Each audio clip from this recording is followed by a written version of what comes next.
से प्रथम बालक ने जन्म लिया। श्री सुखदेव जी बोले, हे राजन परीक्षित, जिस समय वसुदेव देवकी को पता चला तो बड़े दोनों मगन हैं। आप देवकी मैया बड़ी मगन है, वसुदेव जी भी बड़े प्रसन्न है। पहला बेटा पैदा हुआ है। और प्यारे भक्तों, चाहे कोई अमीर हो चाहे गरीब हो, जब पहली संतान घर में पैदा होती है तो मानो क्या न लुटा दे। हर इंसान खुश हो जाता है, लेकिन वो खुशी भाइयों ज्यादा देर तक वसुदेव देवकी को ना प्राप्त हुई। क्यों? क्योंकि जिस समय भोजराज कंस की याद आई, वसुदेव जी बोले, देवकी हमारा का बेटा कहाँ है? ये हमारा का बेटा नहीं है, ये कंस का भोजन है, कंस का। देवकी ने झपट के अपने कलेजे से लगा लिया, कहा नहीं पिया, ये पहला बालक है। मेरा भैया का काल 8वां था, जब 8वां बेटा पैदा हो तब ले जाना। वसुदेव जी बोले, तुम्हारा विचार तो सत्य है, लेकिन मैंने वचन दिया है कंस को कि जो भी बालक पैदा होगा हम तुम्हारे हवाले करेंगे, मैंने कसम खाया है। ऐसा कहकर आज मेरे प्यारे भाइयों देवकी की गोदी से उस मांस के टुकड़े को छीन लिया। अब वसुदेव जी लेकर के चले। चल दिए लाल को,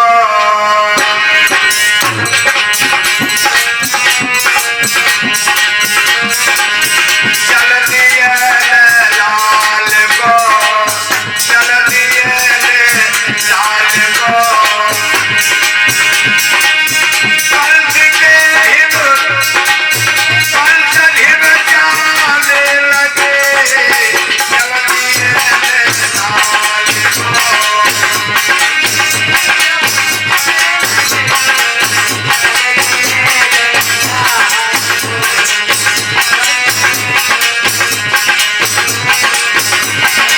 क्या हुआ? भारी सभा में आई के हो, अरे लाल अपना दे दियो, लाल अपना दे दियो, अरे गोदे में ले लो कंसनी भैया, अरे गोदे में ले लो कंसनी। चार घबराने लगे, गोदी में लो।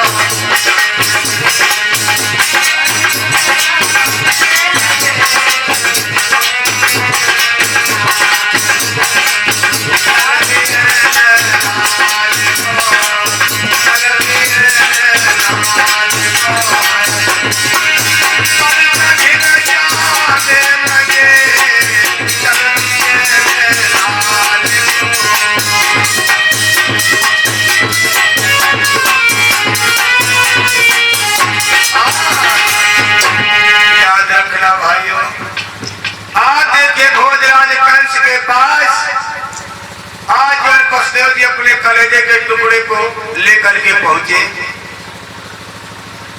और भारी सभा में जा करके वसुदेव ने अपने कलेजे के टुकड़े को कंस की गोदी में दे दिया। बड़े प्यार के साथ भोजराज कंस वसुदेव जी का प्रथम बालक ले लेता है। मारने के लिए बाहर गया, चट्टान पे पटकना चाहा, लेकिन अंदर से आत्मा से आवाज आई, कंस, इस बालक ने तेरा क्या बिगाड़ा है? आए तेरा काल तो 8वां था, ये पहला बालक क्यों मार के पाप लेता है? प्यारे भाई, ऐसी दया कंस के दिल में आ गई, वापस आ गया और वसुदेव की गोदी में उस बालक को वापस दे दिया। क्यों महाराज? कंस बोला, इसे ले जाओ। कहने लगा,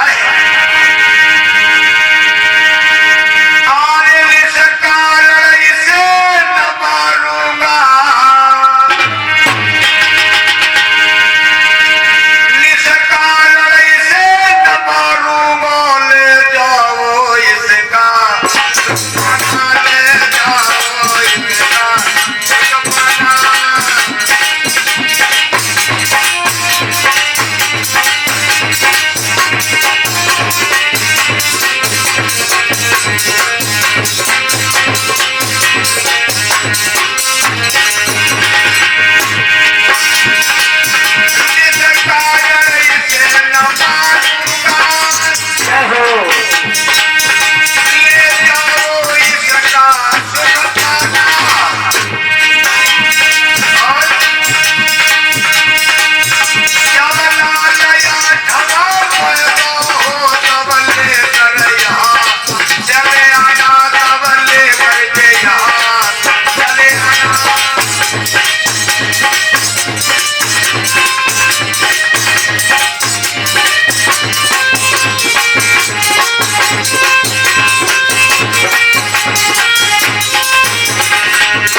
गोद में बालक को वापस कर दिया। बोला भाई मेरा काल 8वां था, इसलिए मैं पहले बालक को नहीं मारूंगा, इसे ले जाओ, अपना बेटा समझ करके, अपनी संतान समझ करके से पाल के तैयार कर, इसका सुख पाइए। लेकिन जब 8वां बेटा पैदा हो तब जरूर लेकर चले आना। वसुदेव जी ने बहुत बहुत धन्यवाद दिया है। आज अपने कलेजे के टुकड़े को वापस लेकर घर आ गए। जा करके देवकी की गोद में बालक को दिया है। देवकी ने देखा, हाय हाय, नहीं मारा, नहीं मारा। बताया जब 8वां बेटा पैदा हो तब लेकर चले आना। आज देवकी ने भी कंस के लिए बहुत धन्यवाद दिया है, बहुत भगवान से विनती प्रार्थना किया है कि मेरे भाई का जीवन बना रहे। लेकिन लोगों एक बात और बता दें भैया, बताया गया है देवता लोग स्वर्गलोक में विचार करने लगे। परीक्षा जी, स्वर्गलोक में देवताओं ने मीटिंग किया, सलाह किया कि अगर कंस के दिल में ऐसे दया आती रही तो फिर भगवान का अवतार इतनी जल्दी नहीं होगा। क्यों? क्योंकि भगवान का अवतार तभी होगा जब पापी के पाप का घड़ा भर जाएगा, और पापी के दिल में तो दया आ गई। आप कैसे पाप का घड़ा भरे? तो लोगों ने बताया कि भाई अगर ये छोटे छोटे बच्चों को मार दे, छोटी छोटी आत्माओं को सताए, तो भगवान गरीब आत्माओं की पुकार जल्दी सुनते हैं। किसी ने कहा है कि दुर्बल को न सताइए जाके मोटी हाय, और मोई खाल की श्वास संसार भस्म होई जाए। तो आज देवताओं ने कहा जब तक कंस इन छोटी छोटी आत्माओं को नहीं सताएगा तब तक भगवान नहीं सुनेंगे। तो बोले फिर कौन कंस को जाएगा, कौन कंस के पास जाएगा जो बच्चों को मारो? जब कोई नहीं जाने के लिए तैयार हुआ तो नारद बाबा ने कहा हम जाएंगे, और हम उसे ऐसा मंत्र पढ़ा देंगे, ऐसा पाठ पढ़ा देंगे कि देवकी के एक भी बालक को जीवित नहीं छोड़ेगा, सबको मारेगा। मेरे भाइयों बहनों, आज देखिए देवर्षि नारद बाबा बीड़ा बजाते हुए चले, और जब बीड़ा बजाते नारद बाबा आते हैं तो कहते क्या है?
ऋषि नारद बाबा अपना बीड़ा बजाते हुए नारायण नारायण कहते हुए चले आ रहे हैं और आकर के मथुरा नगरिया में जिस समय पहुंचे तो भोजराज कंस ने बड़ा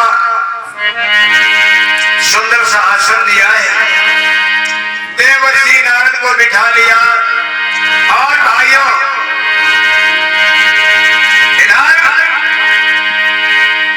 नारद कंसराज के बराबर में जब बैठे हैं तो कंस ने पूछा, कहो देवर्षि, आज बहुत दिनों के बाद आपका मथुरा नगरिया में पदार्पण हुआ है, आपकी कहाँ इतना समय बिता दिया। देवर्षि नारद कहने लगे, राजन आपको मालूम होना चाहिए संत सुखी विचरंतमयी। अरे सच्चा संत तो वो है जो हमेशा विचरण करता रहे। संत वही सुखी होता है जो दुनिया में इधर उधर घूमता रहे, विचरण करता रहे। और जिस प्रकार से एक जगह भरा हुआ पानी गंदा हो जाता है, उसी प्रकार से एक जगह टेका हुआ साधु गंदा हो जाता है। हम लोगों का काम ही है रमता जोगी बहता पानी, क्या पता कल कहाँ हो आज कहाँ है। कंस बोले, अच्छा बताओ सब कुशल मंगल है। नारद बोले, अपनी तो सब ठीक है, लेकिन तुम बताओ तुम कैसे हो। जब नारद ने कंस से पूछा तो कंस ने अपनी गर्दन नीचे लटका दिया। जब गर्दन नीचे लटका दिया तो ब्रह्मपुत्र नारद बोले, क्या राजन बोलो दिन दिन तेरी क्यों दशा बिगड़ती जाती है। और दिन है बसंत के खिलने पर कली से उड़ती जाती है।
परेशान तो मैंने आपको कभी नहीं देखा। अरे आपका फूल जैसा मुखड़ा कुमला रहा है, जाहिर में कोई रोग नहीं है, लेकिन सब नजर आ रहा है। बोलो बोलो क्या बात है। अगर तुम्हारा कोई दुश्मन हो तो लंबी फौज लेकर के उसे जीत लो, पराजित कर दो, या तुम्हारे शरीर में कोई रोग हो गया हो तो अच्छे डॉक्टर से सलाह ले लो, इलाज करवा लो। क्योंकि दादा कभी दुश्मन को और रोग को कभी छोटा नहीं समझना चाहिए। दुश्मन को रोग को कभी छोटा नहीं समझना चाहिए। बोलो कंसराज क्या बात है। हाथ जोड़ करके कंस कहने लगा, क्या बताएं बाबा, ना तो शरीर में मेरे कोई रोग है, ना तो कोई लंबा दुश्मन है। मेरे भाइयों, देवर्षि नारद बाबा कहने लगे, क्या बात है। कंस बोला, कुछ नहीं, ना तो शरीर में कोई रोग है, ना तो वो इतना बड़ा दुश्मन है। नारद बोले फिर क्यों मरे जा रहे हैं? अरे पहले तो आए थे तुम्हारे गाल टमाटर जैसे लाल लाल रखे थे, अब की तुम्हारे गाल में पीछे गए, तुम्हारा शरीर सब कमजोर होता चला जा रहा है, गालों में सिमटा पड़े रहे। बोलो क्या बात है? अब देखो नारद बाबा कैसे पुल्लू को डबल पुल्लू बना रहे हैं। कहने लगा बाबा तुम देवकी को तो खूब जानते होंगे। अरे उसको तो हम बहुत दिन से जानते हैं, क्या हुआ? कंस कहने लगा बाबा मैंने बड़ी धूमधाम के साथ में देवकी की शादी की थी, विदाई की, और विदाई के समय में जिस समय मैंने देवकी बसदेव को रथ में बिठा करके विदा किया है, उस समय आकाशवाणी हुई कि देवकी का जो 8वां बेटा होगा वो मेरा काल होगा। नारद बोले देवकी का 8वां बेटा वो तुम्हारा काल? कंस बोला हाँ बाबा यही बात है, इसी से हम दुखी है, परेशान है। नारद कहने लगे अच्छा ये बताओ अभी कोई बेटा पैदा तो नहीं हुआ? कंस बोला बाबा हाँ थोड़ी देर पहले आ जाते तुम्हें देखने को मिल जाता, और एक बेटा पैदा हुआ था बसदेव लेकर आए थे जिसे मैंने वापस कर दिया। नारद बाबा हंसने लगे, जब हंसने लगे तो मैं उसकी नानी और मर गई हो। कंस बोला तुम हंसते हो? नारद बोले हाँ कंस तुम्हारी मौत आ गई। मौत हमारी? हाँ क्यों कैसे? तो भगवान देवर्षि नारद बाबा हंस के बोले सुनो राजन,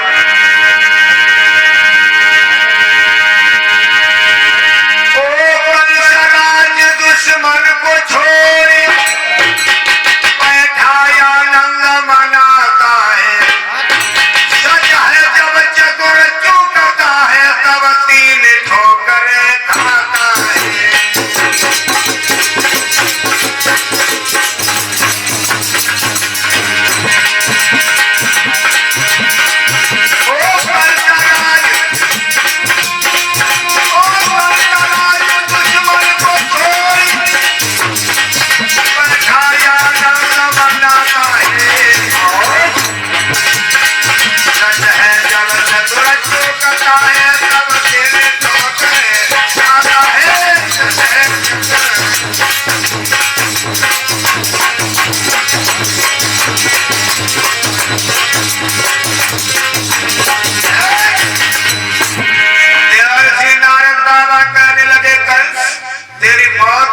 इसमें किसी का दोष नहीं है।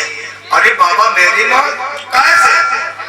उसी समय भाइयों देवर्षि नारद बाबा ने हाथ में लिया कमल का फूल, अब देखो सुल्लू को कैसे डबल उल्लू बना रहे हैं। नारद बोले मेरे हाथ में क्या है? कंस बोला बाबा ये कमल का फूल है। कमल का फूल? हाँ है कमल का फूल हाथ मेरे पंखुड़िया तुम्हें गिराता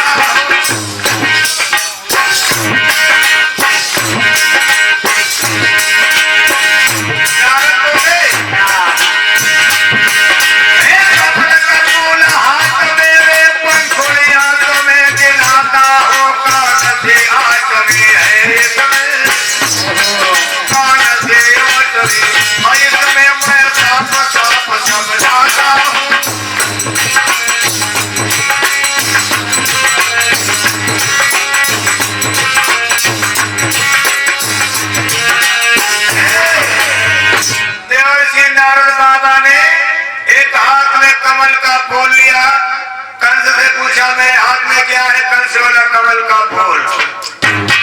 नारद बाबा बोले इसमें पंखुड़ियां गिनो कितनी है? तो कंस इधर से गिनता है 1 2 3 4 5 6 7 8। कितनी है? बोले 8 है बाबा। नारद ने कहा इधर से गिना था ना? बोले हाँ। कहा अब इधर से गिन कर देखो। तो कंस ने विपरीत दिशा से गिना 1 2 3 4 5 6 7 8। नारद बोले कुछ समझ में आया? कंस बोला बाबा जब इधर से गिनते तब इधर की आंखें पड़ती है, और जब इधर से गिनते हैं तब इधर की आंखें पड़ जाती है। नारद बोले यही चक्कर है। इस प्रकार से जैसे घुमा फिरा के गिनोगे तो हर पंखुड़ी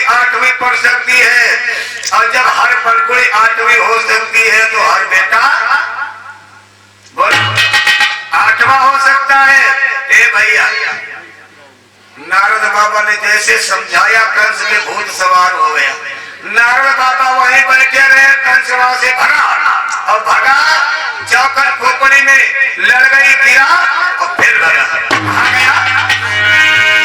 अरे जब कंस हुआ न से धायो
बैठे रह गए और कंस भाग करके गया, देखा देव की आंगन में बच्चे को दूध पिला रही,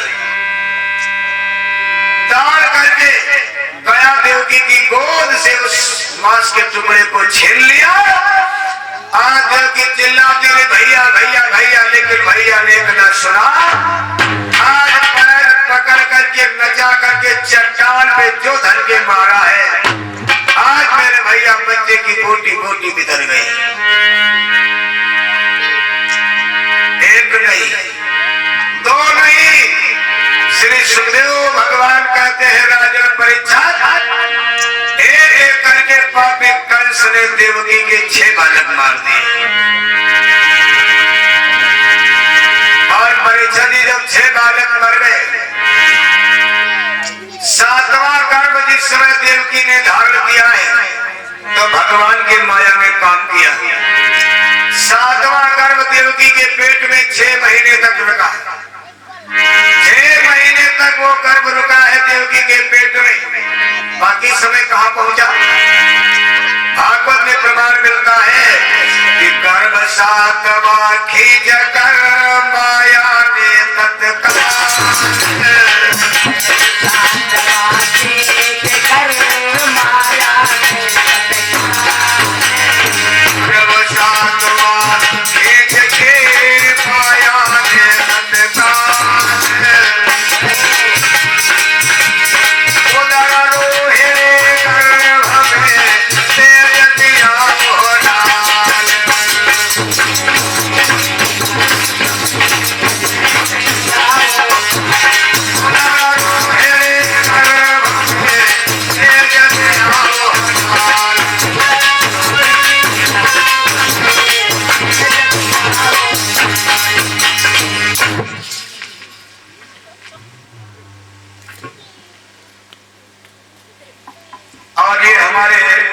बबलू यादव भैया जी की तरफ से 50 रुपए का दान हमारे ढोलक मास्टर के लिए मिला है।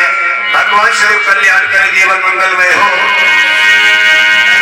आज मेरे भाइयों, आज इसमें 7वां गर्भ 6 महीने देवकी के पेट में ठहरा।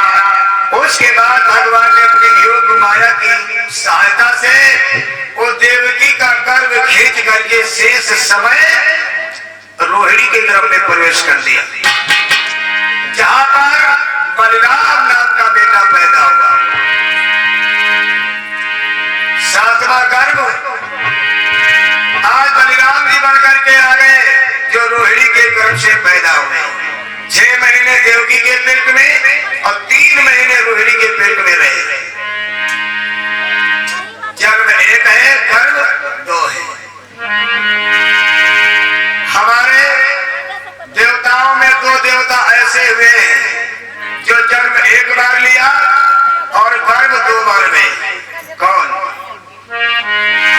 एक तो बलराम जी और दूसरे, आपने दूसरे कथा सुनी थी, एक बार कथा नहीं हुई है। दूसरे सुखदेव भगवान। सुखदेव भगवान 2 माताओं के उधर से होकर के आए, तब भूतल पर पहुंचे। सुखदेव और बलराम ये 2 माताओं के गर्भ में निवास किया था, इन्हें जन्म मिला। आज जब नंबर आ गया 8वां, अब 8वें गर्भ में कौन आ रहा है भैया? पुनीत जी लिखते हैं भागवत के अंदर, अब तो 8वें गर्भ में आए रहे यादव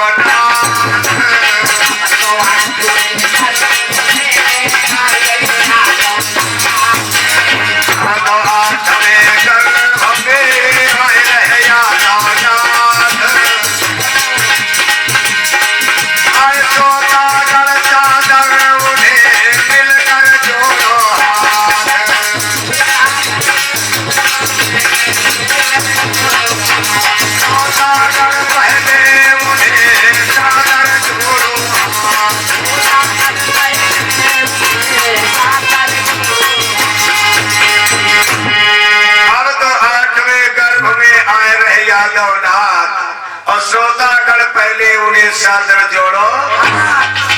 आज 8वें गर्भ में भगवान मुरली मनोहर घनश्याम श्री यादवेंद्र सरकार जी आ रहे हैं। आइए भक्तों, अब देखिए किस प्रकार से 8वें गर्भ में भगवान योगी राज श्याम सुंदर मुरली मनोहर जी आ रहे हैं।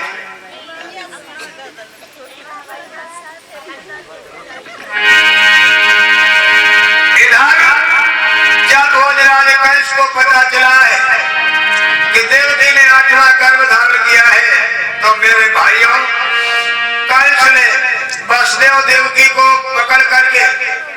पकड़वा करके इनके हाथों में हथकड़ी, पैरों में बेड़ियां और दोनों को उठा करके जेल में डाल दिया। लिखा है महाराज ने, 8वें गर्भ की बारी है,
के अंदर है, बहन भानों दोनों जेल के अंदर।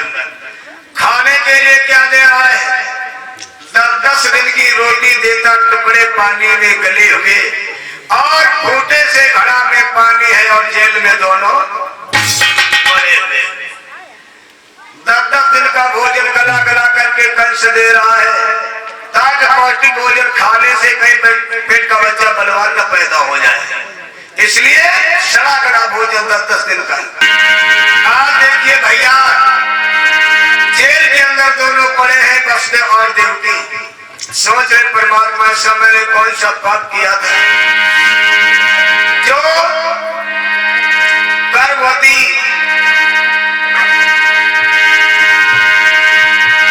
महिलाएं, जिसे कितनी आवश्यकता होती है, एक माँ ही जान सकती है, जिसने बच्चे को जन्म दिया होगा।